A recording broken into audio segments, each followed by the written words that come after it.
Hey, welcome to the Kingdoms podcast. My name is Luke and I host this with my buddy Matt Ma.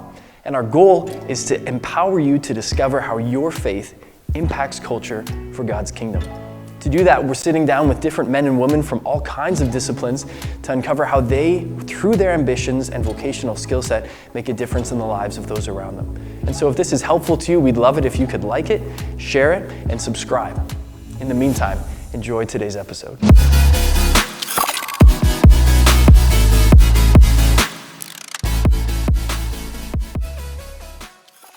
Alrighty, friends, thank you so much for joining us again for this episode of Kingdom and Culture. I'm Luke Crawford and here with my co-host, Matt Ma, and we are super excited to have you, Wes Huff, with us. Wes, thanks for joining. Pleasure to be here.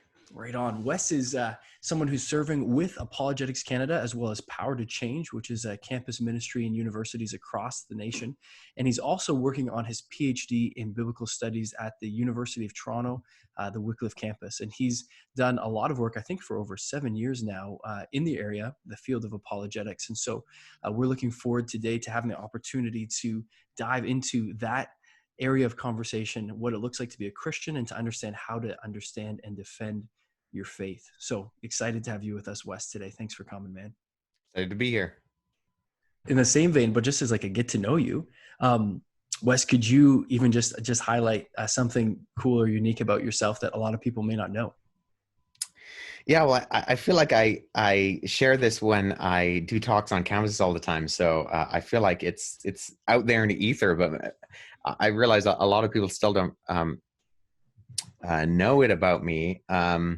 I had a very unusual upbringing. I was born at a very young age. I don't know if you could tell that about me. I can relate. I know, right? And I was born in Pakistan, and my parents were working there. I spent a portion of my childhood overseas in the Middle East, and so I had a very unusual upbringing. Wow. Being a racial minority, a religious minority, as a Caucasian guy, and then we came over back from overseas. I was still relatively young. Hopped around Ontario, and we lived in BC for a couple of years. And then actually, in my undergraduate degree, I ran varsity track for York University, and I got recruited off of a track meet to be a special skills extra in a Bollywood movie. So one summer I spent a few months, deferred my exams, and I went out and I played a background American athlete in a Bollywood movie, a Nice. period piece about a track athlete from India in the 50s. So That's awesome. had that experience, spent the summer in Delhi kind of thing, and then so it's That a would few be, unusual. yeah, experiences. That would be sick to be able to be like, hey, I'm here in this part of the world solely to like act as an athlete, like playing sports. That's sick, man.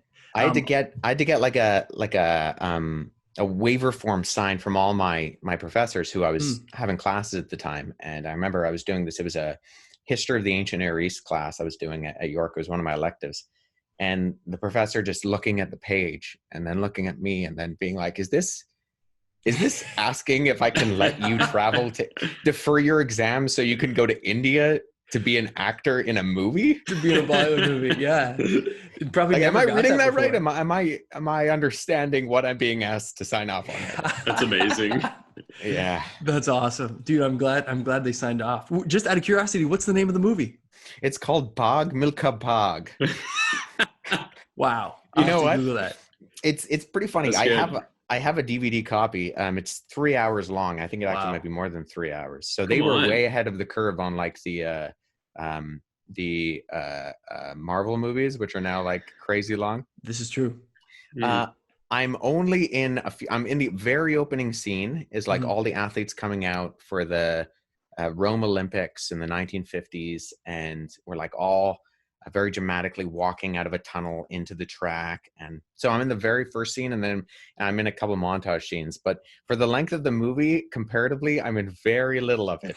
But still, not many people can say that they starred in a Bollywood movie as a there you starring go. extra, at least. Dude, that's sick.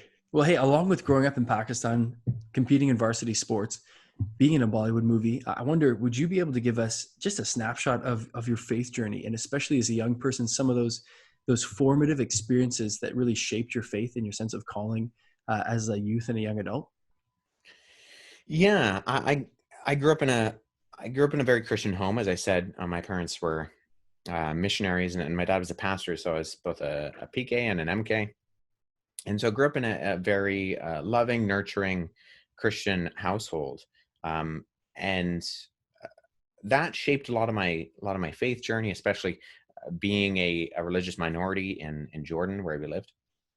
But my faith journey really started when we'd come back from overseas, when just before my 12th birthday, I was diagnosed with a rare neurological condition that left Mm. me paralyzed from the waist down. And so basically what happened was I was home with the flu from school on a Wednesday, and I'd gone down for a nap. And when I woke up, I couldn't feel my legs. And I was eventually rushed from one hospital to another and was diagnosed with a condition called acute transverse myelitis, which is a word you can forget as soon as you hear it. But what the doctors explained to me happened was that my body's immune system, instead of attacking the Norwalk virus that I had at the time, it attacked the nerve endings of the base of my spinal cord, and it caused swelling Hmm. and left me paralyzed from the waist down. And so the prognosis was actually that I would be paralyzed for the rest of my life. Wow. And if I wasn't paralyzed for the rest of my life, there would be a long time of physiotherapy, and it would be a journey. And so the Coles Notes version is that, spoiler alert, I'm not paralyzed anymore. Which is awesome. And what happened was 1 month exactly from the day that I woke up and couldn't feel my legs, I woke up on a Saturday morning, got out of my bed, walked over to my wheelchair and sat down. And that was it. But Mm. and it was the doctors at that point, the medical professionals, who were the ones that first called it a miracle. You know, they Mm. said we have no reasonable explanation for this. Wow. And that 30 days of between January 8th of that year and February 8th of that year was a formative time in the life of a young person, an 11-year-old who really hadn't really thought about questions of why bad things happen to supposedly good people, about pain and suffering and angst. I asked quite a lot of questions that I weren't unimportant questions, but maybe at that age I shouldn't have realistically been faced with. Yeah. And that whole experience marked a very powerful supernatural experience in my life. Experiencing what I truly do believe it was a miraculous healing. Yeah. And yet, in my teenage years, I still really struggled with some intellectual questions. I still really struggled, despite all of that, with the why questions, because I figured I knew what my parents raised me to believe. But I figured if I believed it simply because they told me to, it wasn't the worst reason in the world to believe it, but it certainly wasn't the best either. And so that really sparked a journey for me of trying to find answers, looking for what was true, and committing to thinking that if the journey led me down a road that pointed in a different direction than my parents had raised me, then I needed to take that seriously, because even a convenient lie is still a lie. Mm. And it was a period of about a year and a half. I lived in as I said, a very unusual home where we had a lot of literature from a lot of other cultures, perspectives, religious traditions. We had the Quran on the shelf. We had the Book of Mormon on the shelf. I was able to get access, even in, sort of in the early days of the internet, to things that didn't require me necessarily to look them up. I think at that point it was Yahoo or Ask Jeeves. I don't know if it was a thing. But still, I had the unusual access to those things because of my home situation. And so I journeyed through a lot of those things, interacting with them and trying to figure out how my worldview lens and how other people's worldview lenses affected the ultimate questions of meaning and purpose and morality and history and all those sorts of things. And coming out of that at the end with the confirmation that while there were other worldviews that might have addressed other that might have come up with other answers to some of the questions that I had. The only one that did it consistently was Christianity and the biblical worldview. It wasn't a coincidence that I'd been raised in that, but that it was actually true with a capital T, that Jesus was the truth. And so I couldn't have told you what apologetics was at that point in my life. I couldn't have told you what that field and discipline meant, but that's what I was doing. I was journeying in that. And unbeknownst to me, that time of struggle and searching, I don't want to call it a crisis of faith, because I think that might be overstating it a little bit.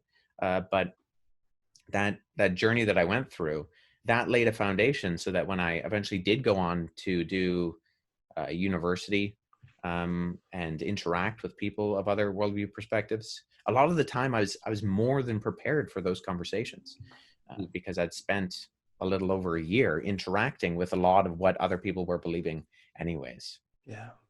So for you, like what took it from that informal sort of, seeking by your own volition, unguided in some sense, what took it from that to like a truly formal apologetic practice? When were you first exposed to that? And then what made you decide to pursue that? In terms of a career? Yeah. When were you first introduced to apologetics as a thing? And then what sort of like thrust you into pursuing that? Yeah, well, I actually went to York University to do my undergrad. I did it in sociology with full intention of going to the police force. That was my career trajectory. And I had convinced myself of that. I think more than anything, simply because in high school, I was told that you need to know what you're going to do for the rest of your life. Otherwise, you're probably going to be homeless and die. And so I'd made this decision to do this. And at the time, I felt very passionately that there needed to be, good Christian individuals on the police force. That was a conviction that I had. That's not any less true. It became very clear to me that I was, so like I shared before with telling you a little bit about my Bollywood career. I ran varsity track. One of the big convictions that I had coming out of my whole paralysis experience was that I'd experienced something of God showing and revealing to me how easy it was to take advantage of something as simple as walking. And so I really committed later on in life to taking athletics seriously as a way that I could glorify God. And that led me eventually to going on and getting an entrance scholarship to York University and running for their varsity track and field team as a sprinter. And so in my undergrad, I was spending most of my time in the gym or on the track, and I was going to class occasionally. And all the rest of my time, I was doing things like chasing down the Mormon missionaries who were walking around campus. I was going to the local mosque and dialoguing with the imam. I was, reading all sorts of theological and apologetic literature. And I was just being introduced to apologetics as a formal field of study. Sort of the gateway drug, maybe of guys like Josh McDowell and Ravi Zacharias, seeing some of those books around the house early on, and those coming to mind, and me reading those, and then looking at the footnotes, and then finding the books that were in the footnotes and reading those. And it was really my third year of my undergrad, where I had literally just come back from walking around the neighborhood with the Mormons, and I'd gone to my then girlfriend, now wife's apartment, and I was sitting in her kitchen reading Alistair McGrath's Introduction to Systematic Theology, and she walked into the room and she just looked at me and said, "Wes, you don't want to be a cop." And I kind of said, "Yeah, you're right. I don't want to be a cop." And so that really required me to refocus a little bit, try to figure out, I don't know. You don't get a degree in, say, theology and then go hand your resume in at the apologetics factory down the road. So how do you take a passion and interest in something like this and not only allow it to help other people, but also provide for yourself and a family?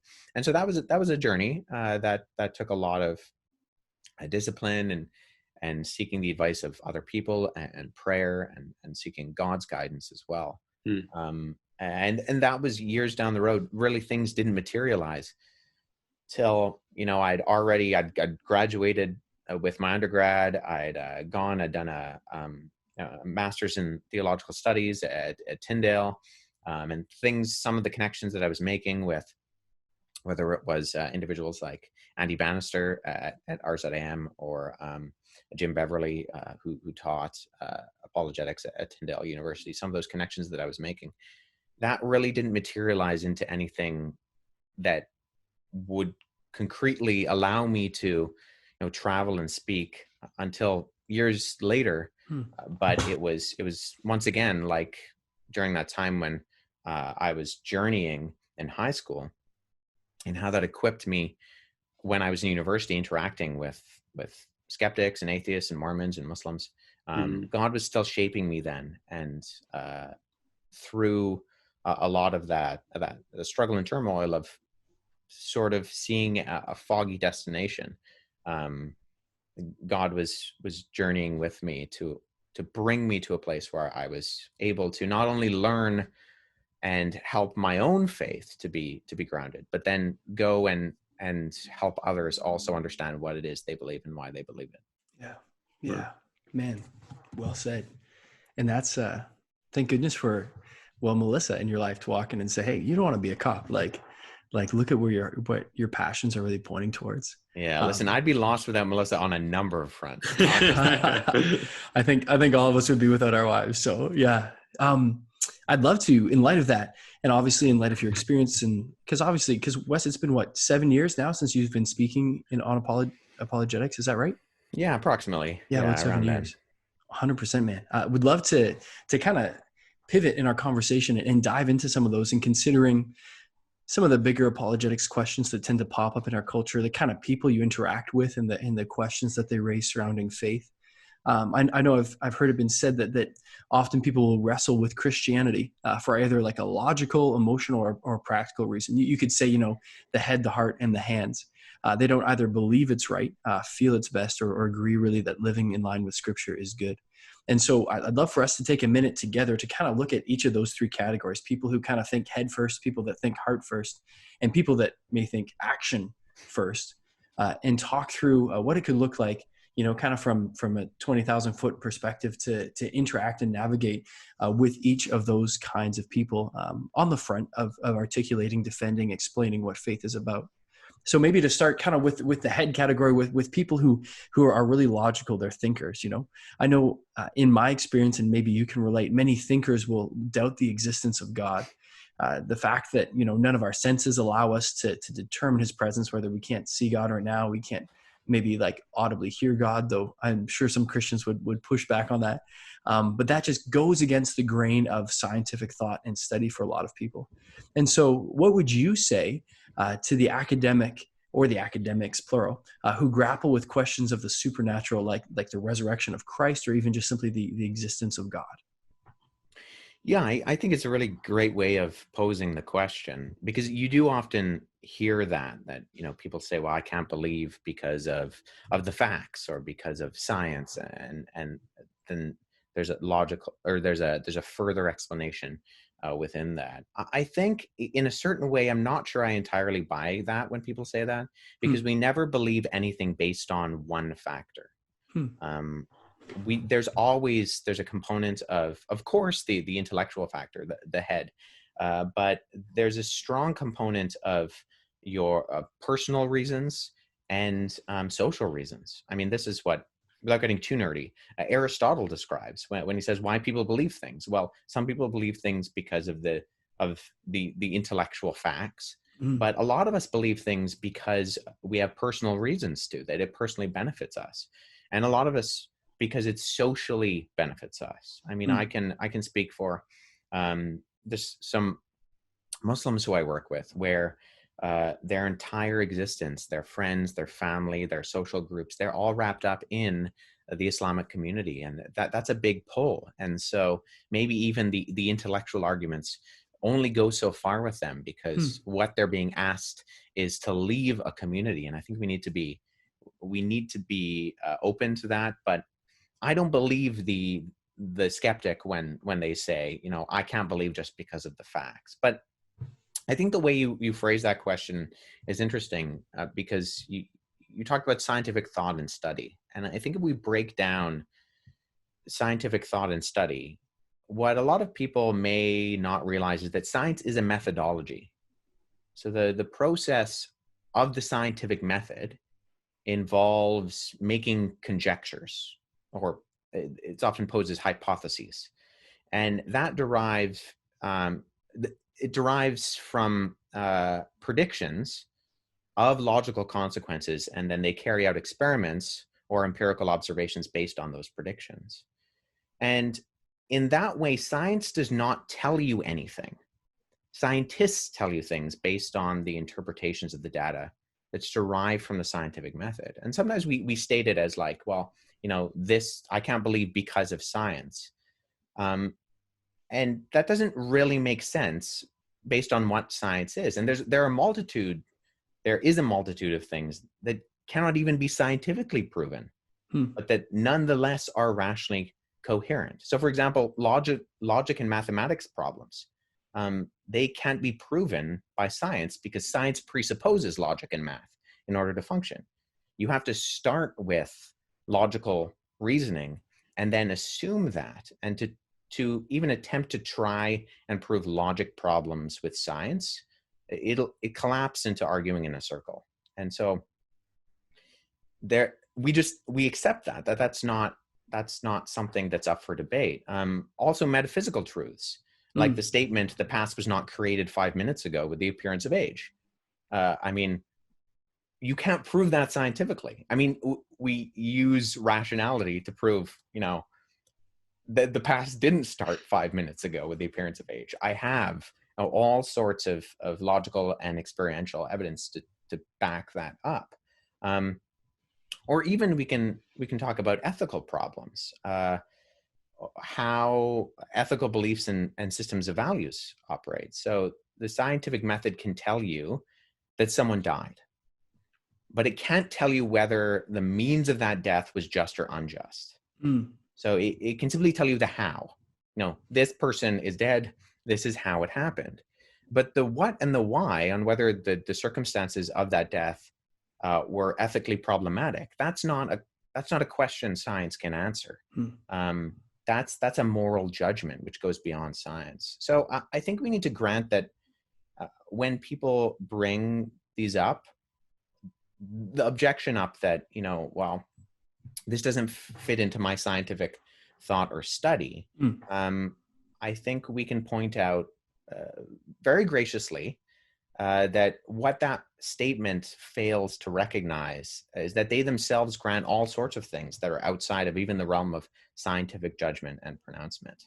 And so it's not to downplay a lot of the intellectual questions they have, but I think we need to recognize that we believe things based far more on simply the head knowledge, and far too often we use the head knowledge as a smokescreen to not grant other things that may be actually the root of the issue. So I think when we ask questions to really dig into certain people's objections, we find that, maybe those intellectual questions, maybe those intellectual objections, that wasn't really what was going on. Maybe there's something that's deeper that goes a little further into the heart questions that are really why someone does or doesn't believe something, and grapples with those questions. Now, what would you say to, let's say a high school student comes to you and says, my physics teacher at high school tells me that my belief in Jesus is going to hold me back in life because science has already disproven Christianity. Science has already gotten us, beyond theological belief. Maybe there's some specific challenges that you want to speak to.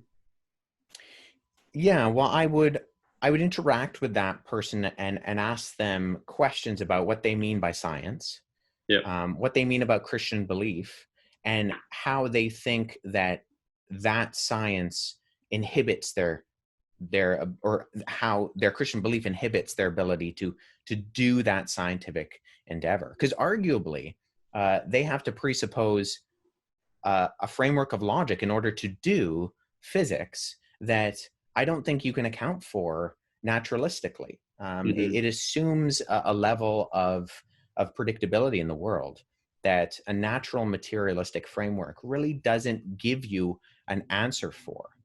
Now, if I would say if you have a God, if you have an unmoved mover whose character is, or let me reframe that, where logic is an outpouring of the character of God, and therefore, because it is essential to God's character, we can talk about the uniformity in logic. I think that gives you a foundation for it. But in a natural materialistic framework, you can't truly account for things how they operate today operating in the same way tomorrow. There's no way to validate that. And so to that person, I would really press into saying, I mean, what do you mean by Christian thinking? What do you mean by science? And how does you or your professor, your teacher, how do they think that those things aren't compatible? I mean, there's a quote which I'm trying to pull off the top of my head, so I'm probably going to botch it, by C.S. Lewis, where he says, men believed in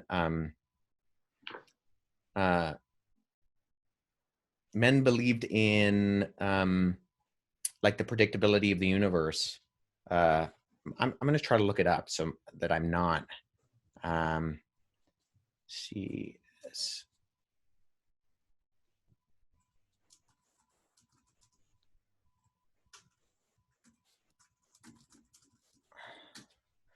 because it's a great quote that really science began with the belief of a lawmaker. Men became scientific because they expected law in nature, and they expected law in nature because, hold on, back up. That's right. We can edit this part. Men became scientific because they expected law in nature, and they expected law in nature because they believed in a legislator. In most modern scientists, this belief has died. It will be interesting to see how long their confidence in uniformity survives.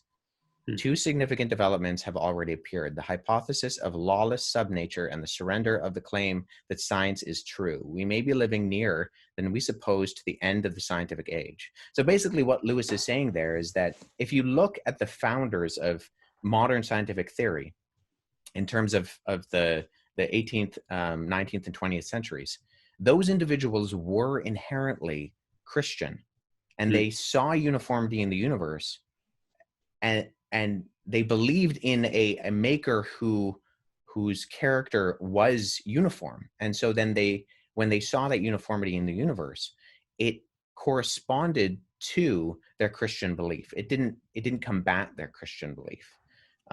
So the student who may be grappling with that, I would press into why they think that the Christian belief is incompatible with that type of scientific belief. Because I would actually contend, as a non-scientist, I'm not a scientist, but that science, when you really start to look at how it operates, it assumes things that I think make more sense within the framework of a God who sits behind the origin of it. Yeah. Thank you for sharing that Lewis quote with us. Can kind of pivoting from thinkers to maybe more feelers. I know some people are drawn to or even repelled from Christianity because of how they feel. And they're the people that often will ask questions like, if there's a loving God, why is there so much evil or suffering in the world? And so how would you respond to that kind of skeptic or that kind of critique to Christianity? Yeah, so this is both the easiest and the hardest question to answer. Okay. Because there's a very coherent, logical, philosophical, and theological explanation for theodicy, the problem of evil, that may or may not actually speak to the person you're interacting with, because the question is so wrapped up personally and emotionally. Yeah. I gave a talk last year, I believe it was last March, it might have been 2 years ago, on the problem of pain and suffering at a conference in Sudbury, Ontario. And in the Q&A, a lady stood up and simply said, my child died. And what do you have to say to me? Wow. And it was like all the oxygen got sucked out of the room. Yeah.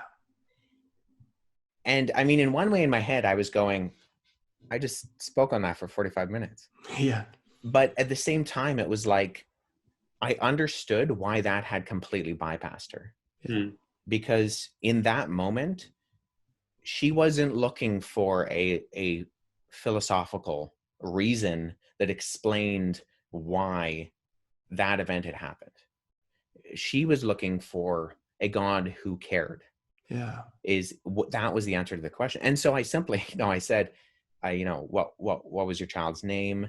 Are you comfortable sharing a little bit about what happened? And then from the stage, I just prayed for her, because there really wasn't any more or less I could do.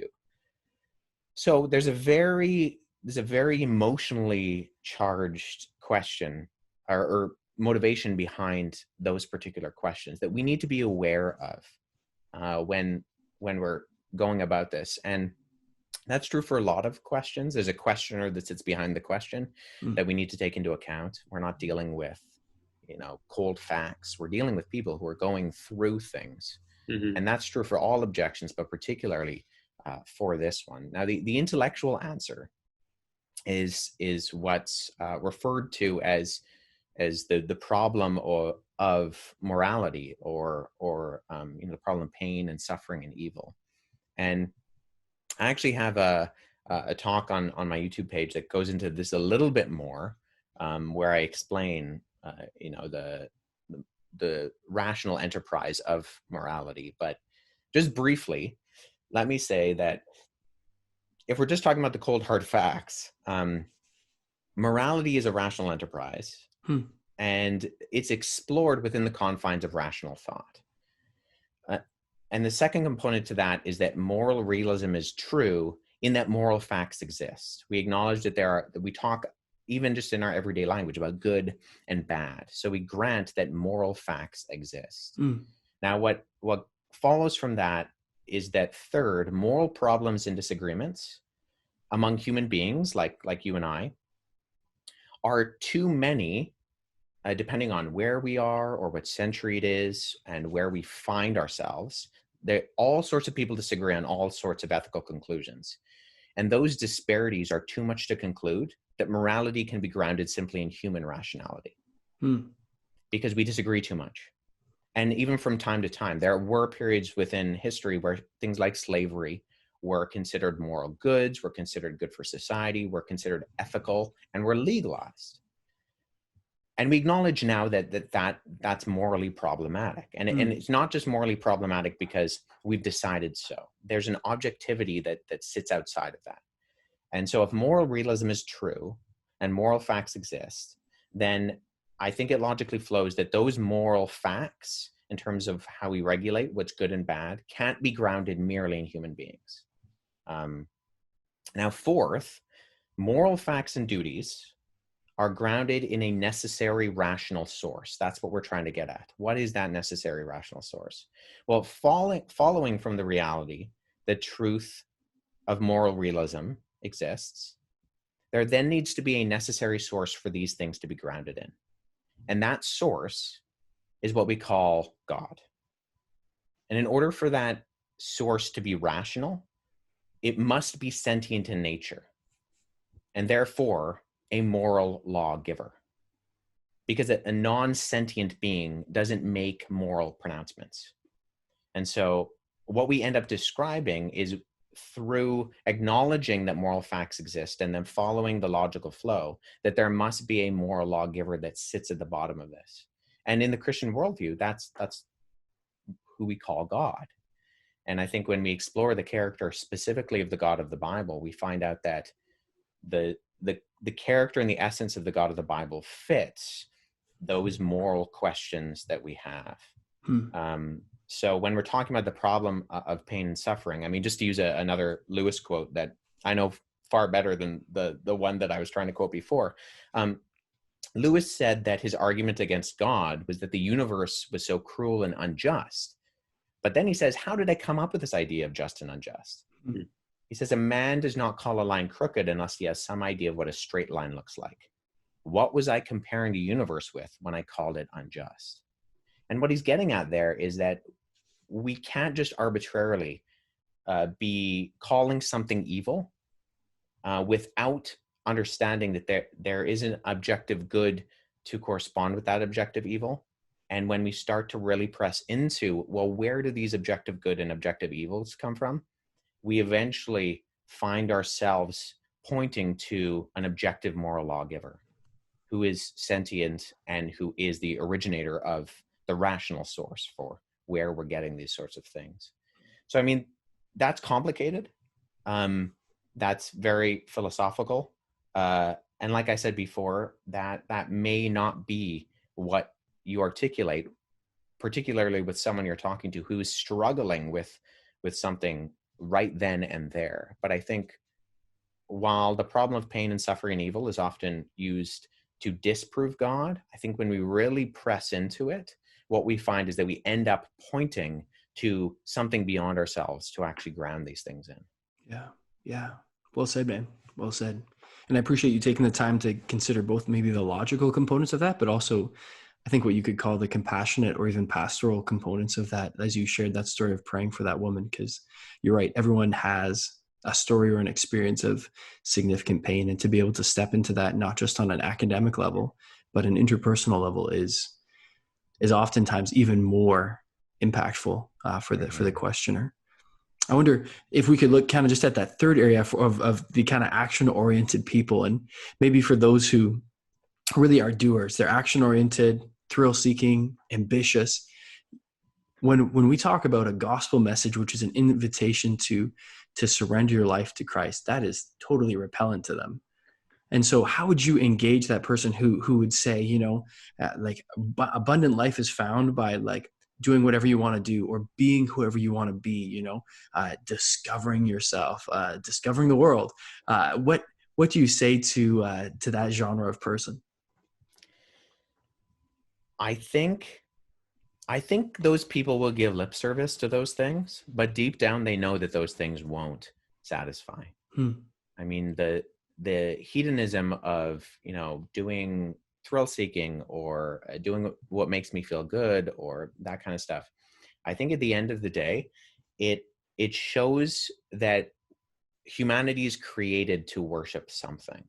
When G.K. Chesterton said that the man who enters the brothel is looking for God, in the sense that it's not a matter of do you worship or don't you worship, it's a matter of what you worship. And a lot of people are looking for the answers to their ultimate questions. They're just looking in places that are the wrong avenues to actually find that fulfillment. I also think that a lot of these people who go that way may or may not have a false view of what the Christian worldview says about the human condition, about human flourishing. And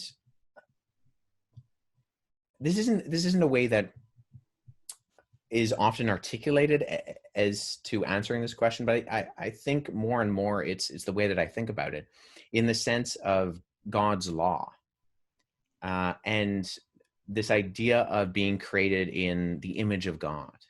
I mean, because we are created in the image of God, we are called to live out that image on a very practical and powerful basis.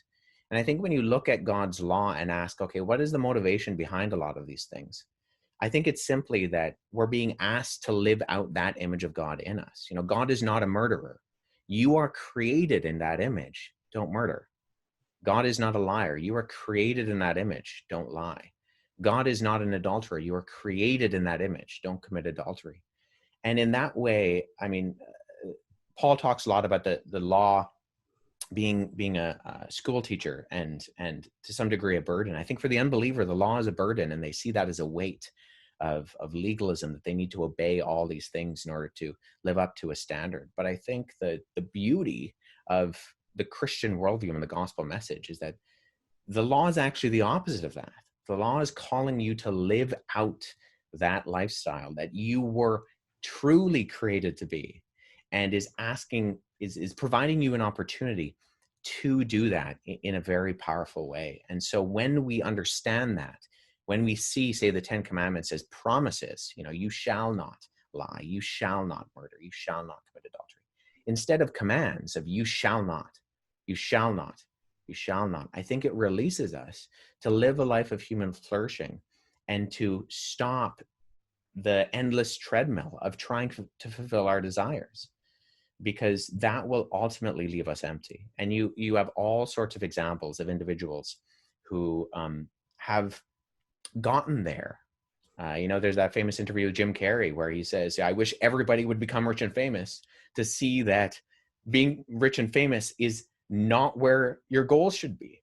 Like, you have, Peyton Manning winning however many Super Bowl rings and then being interviewed and then saying, I hope this isn't it. I hope there's something more than this.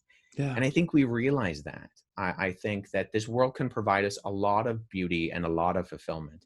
But in the end, when that's not grounded in who we were created to be as image bearers of God, in loving one another and loving God, and seeing those commands as a promise of fulfilling that true image in us, then we're just going to be continuing down, marching on that treadmill, and just looking towards the next thing and the next thing and the next thing. And it's not going to fulfill us. And I think the gospel, the good news, makes sense because of the bad news. Good news without bad news is just news.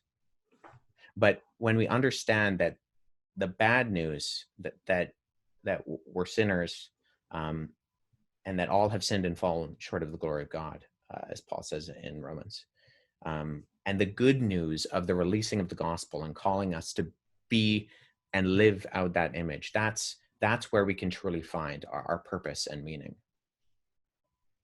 That's amazing. Now, when you mention sort of how, like, the gospel is this life-giving thing that God knows what true human flourishing looks like, and so he gives us that great news to conquer the bad news. You grew up as a missionary kid, pastor's kid. What about those people who are overseas, maybe on islands tucked far away, who are never reached, who never hear of the good news? Mm-hmm. Is God still just in punishing those? What's your view there? Yeah, I would say the most important section of scripture to study with respect to that question is the first chapter of Paul's letter to the Romans. Because the point of the book of Romans is to declare the good news that I was talking about before, the marvelous story of redemption that God has provided for humanity in Christ, and the riches and the glory of God's grace, the extent to which God has gone to redeem us. Mm-hmm.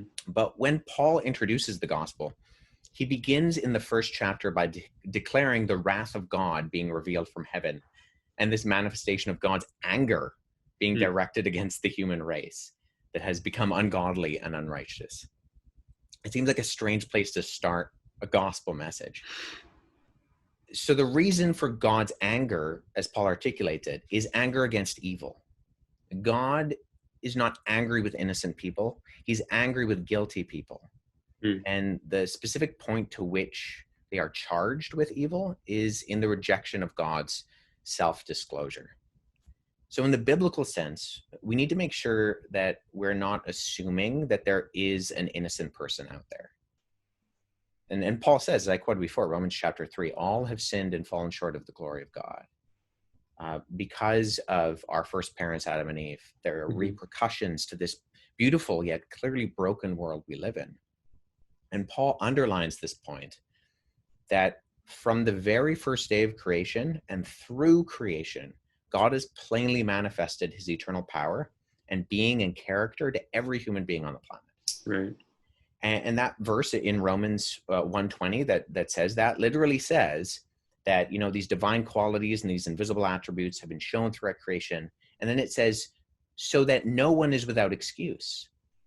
And the word that we translate in English as without excuse in the Greek that it's written in is the word unapologetus. literally without an apologetic, without a defense.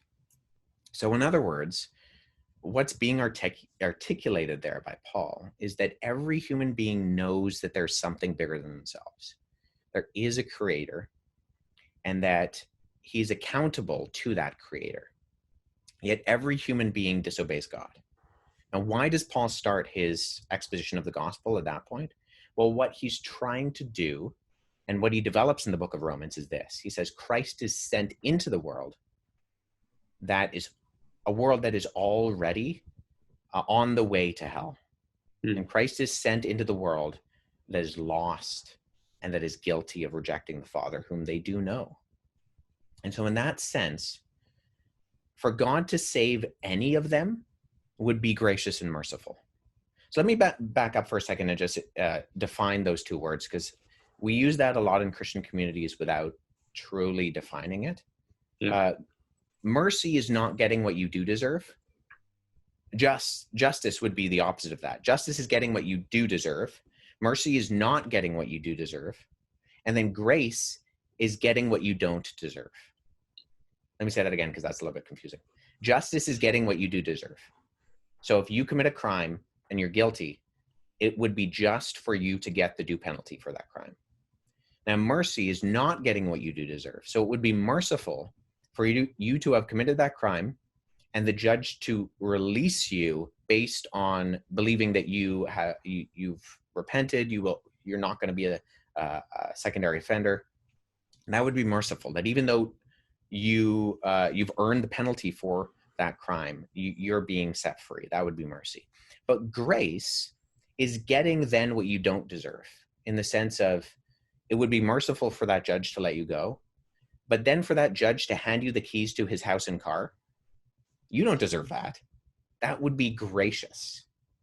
And so in that sense, as I said before, for God to save anyone based on how we see the human condition described as beautiful yet inherently broken, that would be gracious and merciful. So if God had just saved Noah, or just saved Abraham, or just saved Moses, and no one else, it would have been an overabundance of love and mercy and grace. But that's not what the God of the Bible does. And we see this in the great multitude in Revelation chapter 7. He says that what is seen there is a people purchased for himself of every tribe and tongue and nation and people and language. It would be just for God to give us the penalty that we deserve, and it would be merciful and gracious for him just to save one person. We know that God saves a multitude. So let's go back to your original question. You said something to the effect of, how can God be just in allowing some people to encounter the gospel while others don't hear in their lifetime? Yep. And to that, I would say that God's not going to judge us based on what we don't know, but based on what we do know. But what we do know is that by our sin, we have rejected God the Father. So no one will be able to say on the last day, I didn't know that you existed, because God has revealed himself plainly. And the Bible makes it clear that people desperately need Christ. So God may very well grant mercy unilaterally at some point. Now, I don't have any reason to have much hope for that, but he could do that. And I think we have to pay serious attention to the passionate command of Christ to go, therefore, to every living creature under heaven and tell them about Jesus. I think we live in between sort of the tension between make disciples of all nations and that 1 Peter 3:15 verse, which is sort of the flagship verse of apologetics. Always be prepared to give an answer to everyone who asks you to give the reason for the hope that you have. We live in between the tension of those two things. And whatever is the grand narrative of what's going on, it's in God's hands. And that group on that island somewhere who have never heard, I think because we know the character of God, he is just and loving, and he's not going to he's not going to do anything that is not an outpouring of his character. And so he's going to judge us based on what we do know, not on what we don't know. Does that make sense? Yeah. Yeah. Thank you, Wes. And thank you for diving into that and being willing to give insights. Cause I think like each of these questions you could go so deep into all of them. So to be able to have the chance to say, here's like a starting point to wrestle through this, and even just to point people to say, like, dive into Romans 1 and start to consider what the Holy Spirit is saying to us through Paul, I think contributes significantly to that. I'm thinking of some of the listeners we have, Wes, the youth and young adults especially, and would love if you could point us towards some really good resources, whether that's books, websites, maybe podcasts, that could be a great source for further learning. What would you recommend? Well, to be completely self-serving and with a shameless plug, wesleyhuff.com is a great resource for all sorts of apologetic resources. And I say that a little bit tongue-in-cheek, but I have tried to make my website applicable in that way, in the sense that I have a blog article called The Apologetics Books You Should Already Have on Your Bookshelf. And I break all of the apologetics books down by topic that have really helped me journey. Yeah. In, just general evangelistic apologetics, in topics related to the Bible, related to Islam, related to cultural issues, related to atheism, and all sorts of other things. And so those are the books that have helped me. And because I'm constantly being asked for resources, I've tried to compile those together and put them there. They're all of the books that are listed are Amazon.com links. So hopefully you can copy and paste those in Amazon.ca and find the applicable books. But there really are a lot of great resources, especially now with so much of the content being shared on the internet. I think, I work for both Ultimate Questions, which is an apologetics initiative of Power to Change. And so there's an Ultimate Questions podcast, which my colleague, Jonathan Topping, does. The Apologetics Canada organization also has a podcast, the AC podcast. But there are all sorts of other podcasts that apologetically would help, depending on what topic you're looking for, and you can find those types of resources on my website too. For the Christian who's just trying to navigate a lot of these things and trying to, interact more proactively and more helpfully with, say, their fellow students or their colleagues, coworkers, family members, I always recommend Greg Koukল's